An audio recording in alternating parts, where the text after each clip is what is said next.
कोकम हे भारताच्या पश्चिम किनारपट्टीवरती विशेषतः महाराष्ट्र, गोवा, कर्नाटक आणि केरळा इथे आढळणारं आंबट गोड चवीचं फळ आहे. याचं शास्त्रीय नाव कार्सिनिया इंडिका आहे. कोकमापासून कोकम सरबत, आगळ, कोकम बटर तयार केलं जातं. कोकमापासून तयार केलेले कोकम सरबत हे चविष्ट असतं. उन्हाळ्यात याचं सेवन केलं तर शरीराला थंडावा मिळतो. पण या व्यतिरिक्तही याचं सेवन फायद्याचं ठरतं.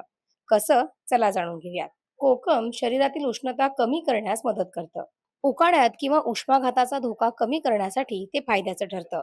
अपचन, ऍसिडिटी किंवा पोट फुगल्यासारखं वाटत असेल तर अशा वेळी जेवणानंतर कोकम सरबत पिऊन पोटाला चांगला आराम मिळतो.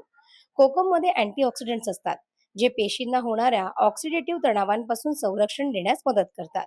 योग्य प्रमाणात पाणी घालून बनवलेलं कोकम सरबत शरीराला हायड्रेट ठेवण्यासही मदत करू शकतं. काही लोकांना प्रवासात किंवा उष्णतेमुळे होणारी मळमळ कमी करण्यासाठीही कोकम उपयुक्त वाटतं. कोकममध्ये काही प्रमाणात व्हिटॅमिन सी आणि इतर वनस्पतीजन्य घटक आढळतात. फक्त कोकम सरबत पिताना एक काळजी घ्यायला हवी, ते म्हणजेच बाजारातील तयार कोकम सिरपमध्ये साखरेचं प्रमाण जास्त असू शकतं. मधुमेह किंवा वजन नियंत्रण करणाऱ्यांनी कमी साखरेचा पर्याय निवडावा.